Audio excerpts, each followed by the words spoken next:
Welcome to the Lock Sportscast, your weekly source for Lock Sport news and sometimes interviews. This is episode 61, recorded July 31st, 2021. I'm your host, Charles Current. In today's episode, Starrylock's YouTube channel suspended, first pick of Mark's high-security sidebar-equipped SFIC, a Locks Without Borders update and help request, SubtleDigs interviewed Lock Noob, a Lockpicking Lawyer SAW parody, SpeedLocks Tournament of Champions update, a review of YouTube's contest policy, Meetups, new products, Lockpicking Criminals, sales, giveaways, and more.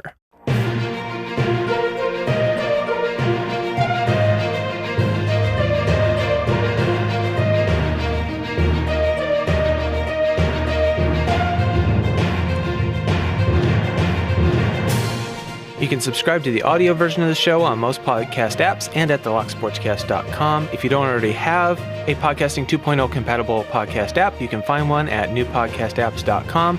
You can subscribe to the video version on YouTube. Links to stories discussed will be in the show notes. YouTube and some apps limit the length of show notes and the ability to post full links, but you can always find full show notes with links at thelocksportscast.com. And you can find some video clips of stories discussed at the Clips YouTube channel that you'll find in the links. And that hasn't been updated in a while, and I apologize for that, but I'll go over that later in the show. First up in the news this week, Starrylock put out a tweet saying, "My YouTube channel has been suspended for unspecified reasons. The appeals investigation can take 15 to 30 days. More updates when I get more scraps of information."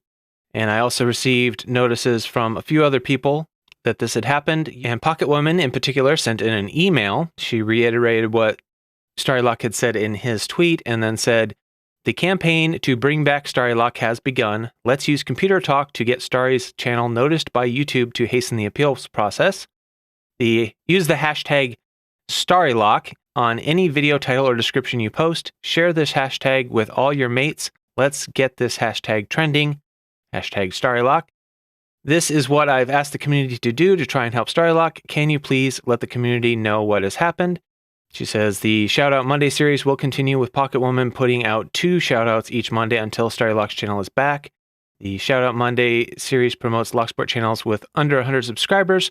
Contact Pocket Woman while Starrylock's channel is down if you'd like to be put on the list for a shoutout, or if you would like to request a shoutout for someone.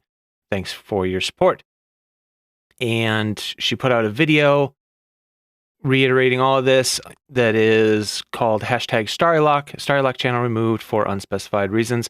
And I will have a link to that in the show notes. And one person speculated that one potential reason why this might have happened could be YouTube's contest policies and guidelines. I have no idea if that's actually the reason, but I thought it might be a good idea to go over this contest policy and guidelines post by YouTube, just because I know a lot of the Locksport community does giveaways, and I also know they're not following these exact policies, so it might be a good idea to double check how you run your giveaways and follow these policies. It says, all contests run on YouTube or that use YouTube are subject to the below rules. In addition, your contest cannot be run or conducted in any way that conflicts with our privacy policy. The content also cannot conflict with YouTube's terms of service or community guidelines. YouTube does not allow contests to be run through ad units. If the contest conforms with the below rules, you can use contests through your content on the platform. And the general restrictions and requirements are: 1, you're solely responsible for your contest. 2, your contest on YouTube must comply with all relevant federal, state, and local rules and regulations, including US sanctions. Your contest cannot infringe upon or encourage the infringement of any third-party rights and the participation in any unlawful activity. You cannot ask the viewer to give all rights for or transfer the ownership of their entry to you. Your contest must be free to enter. Don't forget to check your local lottery laws, it says. And number 6 is the one that a lot of people tend to get close to infringing on if they don't infringe on completely. You and any third party may not manipulate metrics on YouTube's service to misrepresent genuine viewer engagement with the YouTube service. These metrics include number of views, likes, dislikes, or subscribers. My reading of that would say that if you're specifically saying that they have to like your video to enter, you're probably stepping on Rule 6. Number 7, you cannot associate or affiliate YouTube with your contest without YouTube's prior written consent. This rule prohibits, among other examples, expressly stating or doing anything that would suggest that YouTube is involved with or has endorsed your contest in any way. And the second section of their policy here is entitled Your Official Contest Rules. And it reads, number 1, you must have a set of official rules which, A, include links to YouTube's community guidelines and indicate entries that don't comply will be disqualified. B, state all disclosures required by applicable federal, state, and local laws, rules, and regulations, including U.S. sanctions. And C, are wholly compliant and consistent with YouTube's terms of service. 2, your contest must be conducted and all prizes awarded as outlined in your official rules. 3, you're responsible for the rules and all aspects of your contest administration. 4, your rules must clearly state that YouTube is not a sponsor of your contest and require viewers to release YouTube from any liability related to your contest. And 5, you must include a legally compliant privacy notice in your official rules. This notice explains how you'll use any personal data you collect for your contest and adhere to that use. So just on a personal note, this is part of the reason why I don't put my full podcast show notes on the YouTube description, because I mention my giveaway in every single episode, and I have to include the required rules and disclaimers in the description of every episode. If you go back and look, you'll see it is on every one of them. And when I also add the timestamps that I put in so you can jump directly to the sections you're interested in, that eats up a large part of the 5,000 character limit that YouTube has on their description field. So that's why you're going to have to go to locksportscast.com to get the full show notes with links, just in case anybody was wondering on that. But this is one thing that I have noticed happens quite a bit in the Locksport community, is that not everyone is following these rules. And that could get you in trouble with YouTube if somebody complains. It's unlikely YouTube's going to find it on their own, but if for some reason you irritate somebody, they could turn you in for this, and something could happen, like your channel getting taken down. So just a warning, double check that you are following rules. Make sure you get those disclaimers in there. In other news, we have what appears to be the first public pick of a Marks high security sidebar equipped SFIC. Neff Does Stuff put out a video called Neff Talks SFIC and Conquers a Marks High Security Sidebar Equipped SFIC, and the description says, I think this is the world's first pick. This is an SFIC from Marks High Security, super cool and interesting lock, and was the first SFIC I ever enjoyed working with. It's a good look at what this lock is and how you defeat it, but very cool, very different, and I recommend you check it out. And Albert LaBelle put out a video this week called Locks Without Borders as of July 2021. This is an update video on how the collection is right now. And the description reads, I want to first thank Picksmith for the new padlock edition and everyone that has made Locks Without Borders world famous. He says, I did the best I could with the information I had. Please help me with any missing locations and or flags so that I can use the info in the next update. The location unknown was due to lost or forgotten info. I only noted the miles on the back of the key tags for many of them. A lot of work goes into this, and I appreciate any help I can get. Thank you so much. So I'm going to have a link to that video in the show notes. I would ask that anybody that has contributed to Locks Without Borders, go over there, watch the video, and make sure he has all the information he needs for your lock. And Lock Noob put out a tweet this week that said, I did an interview with SubtleDigs recently. I really liked their questions, so I put a lot of thought into my replies. If you have a spare 5 minutes, I would really encourage you to read it. The interview is on SubtleDigs' blog and is called From Locksport Noob to Intermediate Picker, an interview with Lock Noob. I will have a link, as always, in the show notes. I only have one other video to share this week. It was one that was shared on the Discord. It is a Lockpicking Lawyer Escapes a Saw Trap parody. This is a good Lockpicking Lawyer parody based on the Saw movie franchise. Quite entertaining. Did a really good job, and it's funny. I recommend you go check that out. I enjoyed it anyway. Moving on to meetups. Just a reminder that Lock Camp has started selling tickets. Lock Camp is November 12th through the 14th in Lockhart State Park, Lockhart, Texas. If you're at all interested, you can go to their website, lock.camp, and get all the details. 4 products this week. It's not technically a new product, but it is a new version of a product. Sparrows are now making the monkey paw pick in one of their normal plastic handle type, not the wider metal only handle that they originally made the monkey paw in. So you have your option to get a real handle. Lock Noob put out the tweet saying, "So many people have told me how much they love this profile, and many of them have said they would like to see it in a standard Sparrows pick handle as well. Fortunately for us, Sparrows have listened and released just that." I will have a link to the video where Lock Noob discusses that in the show notes.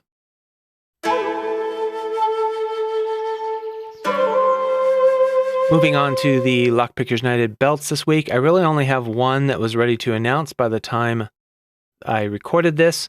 That was on the Lockpickers United Discord. Inline Twin earned her red belt. Congratulations, Inline Twin. That actually happened right after I recorded last week, so been a week waiting to announce that one. Congratulations. Very, very well done.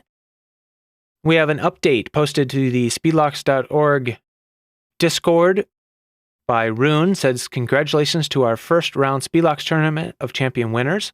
Below you can see the results. An updated bracket will be uploaded to the site within 24 hours. Good luck to all in round 2. Round 2 will run from August 1st to August 27th.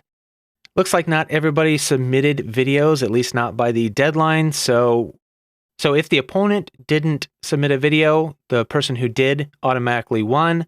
If neither submitted a video, it looks like they did a coin flip and one of them advances to the next round. So I'll just read these through real quick. Just the winner side. We have Lemon from Australia wins as no entry was submitted by his opponent.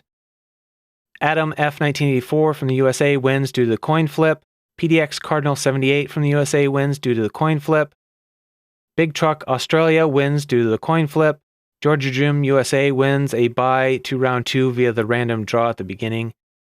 Shay Lemur Chile wins, no entry submitted by his opponent. ZM78 Australia wins in a coin flip. Lockolot USA wins, no entry submitted by his opponent. I don't even know how to pronounce this, and in match 9, it looks like OWNAND from Switzerland wins due to the coin flip. Heavy Metalhead Canada wins as no entry submitted from the opponent. Gray DV from Germany wins the coin flip. Geek Among Us USA wins due to the coin flip. Rafa EM wins due to the coin flip. And in match 14, we actually had a contest, and it looks like HV Logic has beat out Displosive's time to take the win. Match 15, Locksport Viking USA wins because no submission by the opponent. And in match 16, there was actually a really good battle between Sir Paradise and Tin Man 1986, and it looks like Sir Paradise went through for the win, so congratulations to all the winners.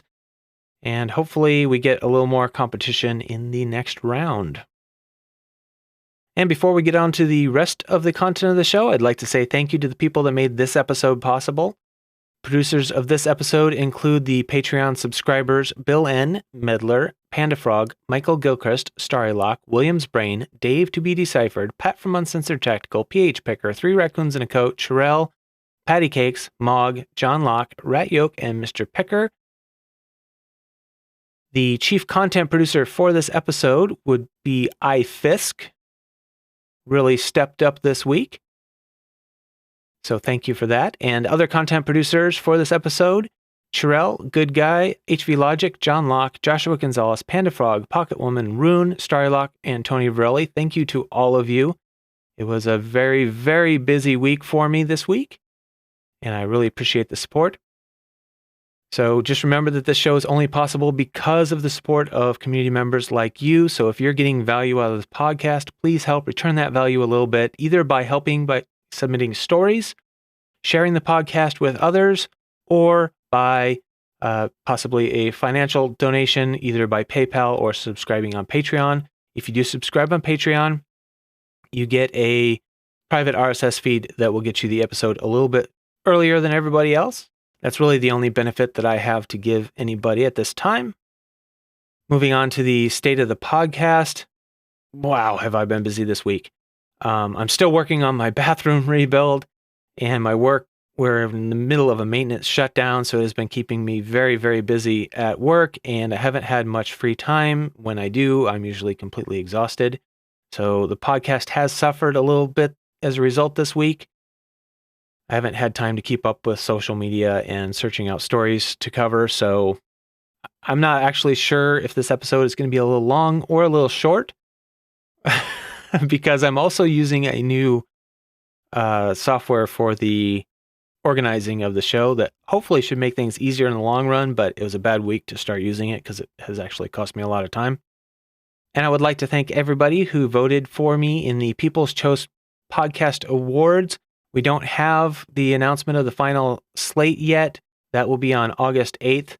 I appreciate the people who gave feedback about how the process went. That was really, really important to me. If we happen to make it through to the next round, I will give an update. But at this time, I'm going to assume that we're probably done. It is a small podcast, a very niche subject, so I don't expect that we'll get to move on to the next one. But if we do, I'll let you know. And I really appreciate the feedback. So I'm going to try and make the Locky Awards voting system a little more streamlined, a little less confusing. Unfortunately, it does require that you will have to register on the Locky Awards site, because that's really the only way I have to keep people from gaming the system and voting continuously. Remember, you can give feedback to the show. If you want to remain anonymous, that's fine. If you don't want me to put it on the show, that's fine as well. Or if you want to be shared on the show, just make sure your note, video, or audio recording is reasonable length and clean. No politics, no religion, nothing that would make it not work or family safe, and I will play it on the show. Moving on to the crazy locksmith story for the week. We have another one from the American Key Supplies site. This one says, one evening, sometime past midnight, I went to an apartment lockout. The customer had his keys, but had a locked half deadbolt on the only entrance door. He had exited through his garage door without the opener to go for a bicycle ride, thinking he had the key for the front door. So the garage door and entrance door were not really options without damage. Luckily, he had a sliding glass patio door that was loose enough. I thought I could get my old mangled long reach car opening tool that I keep just for these situations through to the latch handle. Looked like it wouldn't be too hard. I've done it before. So about half an hour later, I'm still trying to get the sliding glass door open when all of a sudden I hear, "This is the police! Hands up!" Apparently, some good Samaritan thought we were some really stupid criminals trying to break into this apartment in plain view of at least 20 other apartments, flashlights, and cussing and all. I turn around when ordered, and there are 2 police officers with their guns pointed at us. Thankfully, I did not have my pick gun in my hand. Our local police have been a little trigger happy lately. So then I'm told to climb out of the balcony and get down on the ground in the grass with the sprinklers going, of course. Now, usually I require ID with a matching address for home lockouts, but this was one of those rare times I had not. The guy had a $7,000 bicycle and was in full riding gear, including cleats, not usually what you have when you break into a place. Plus, he had the key to the other deadbolt on the door, despite having the key to the apartment. Since he didn't have ID with his current address on it, it took some time for the police to clear us. All the time, I'm getting soaked on the lawn. After that, I told the customer to find a large rock and throw it through his window. That's the glamorous side of being a locksmith. All right, I put this next one in the strange lock story category. It could very well have also potentially gone in the Lockpicking Criminals side, but anyway. The article was entitled, "The Bizarre Items Found by Salahol," I don't know how to pronounce that, "Litter Pickers Revealed, from burglary kits to cucumbers to scare away cats, volunteers tell all." Anyway, it sounds like this community has a bunch of community groups that have sprung up over the city as locals that take it upon themselves to keep the streets clean and tidy from litter. One of the groups is called Clean and Green, and it has become the largest collection of litter pickers in the whole of the borough, with some attending organized picks and others going out on their own during lunch breaks and such. One member said, "Picking litter is just a small part of what we do. We also do things like tree planting, clean up the area to make it more beautiful and make people feel more loved." Volunteers talked about some of the types of items that they find and pick up. I'll just read kind of a short list here of what they said. PPE such as face masks, gloves being left behind has become a real issue during the pandemic. We also found items such as batteries, McDonald's McFlurry spoons, and crisp packets, but face masks are by far outnumber anything else. We have even found a cucumber that has been left behind apparently to scare away cats. They had found people's personal details in the form of credit cards, crime kits, weapons, drugs, and even false teeth. One member said, "We found lots of wallets, lots of handbags, and lots of laptop bags. We found what we call burglary kits in bushes with screwdrivers and all kind of lock-picking equipment with gloves and baklavas. Even darker, they claim to have found dangerous weapons on the streets, untold knives, which they reported to the police." He went on. "We found drug-taking kits, bags of powder, grass, and laughing gas canisters all over the place." So evidently, at least one criminal thought that a good place to hide his criminal kit where no one would find it would be in the public bushes. Well, at least it's less likely to get tied to him there, I guess. In lockpicking criminal news, the first one is from the Maui News. Man facing sex assault charges held in lieu of $150,000 bail. A man is being held in lieu of $150,000 bail after he was indicted on charges of allegedly sexually assaulting a woman in his van. He's pled not guilty to 3 counts of second-degree sexual assault from September of 2019. The woman texted 911 to report she had been assaulted after she got out of the van and ran, according to documents filed in the court. The suspect ran after her but fled when police arrived, leaving behind his van, according to the documents. He was arrested a few days later before being released pending further investigation. During a Second Circuit Court hearing July 15th, he asked the judge to be released on supervision. The public defender said that the suspect is indigent and has no means to bail himself out, and that he hasn't harassed or contacted the woman since 2019.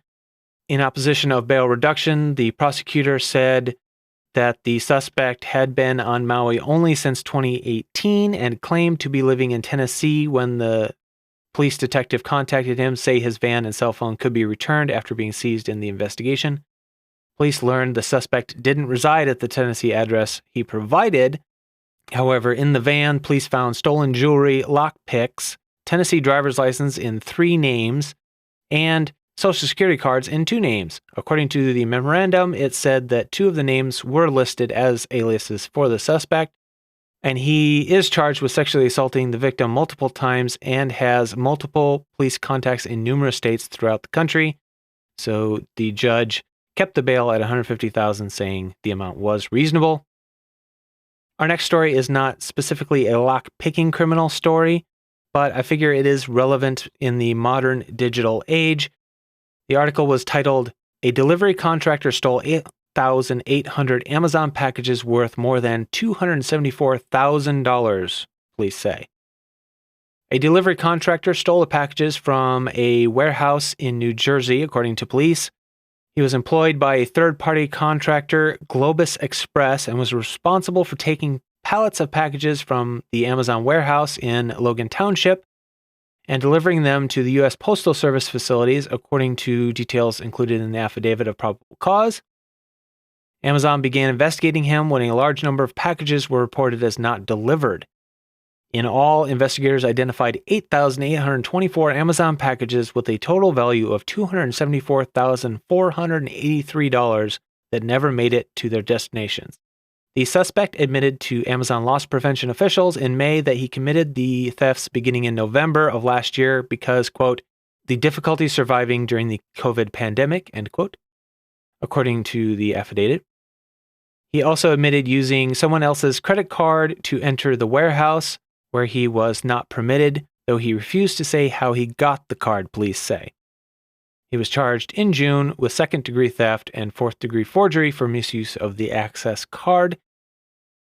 So if he's using forgery for misuse of the card, are they saying he perhaps cloned the card? Maybe? We don't know what type of access card it was. We don't know if he stole it off of somebody, if he borrowed it off of somebody, or if he cloned it off of somebody. Anyway, modern digital access controls without some sort of oversight are no better than a keys system in the long run, I think. In sales this week, first up, I forget which Discord this was published in, but there was a post in one of the Discords that referenced the LawLock Tools Ridgeback set. And it said, while stocks last, get 20% off the Ridgeback with code Ridgeback20. So that's Ridgeback20 is the code.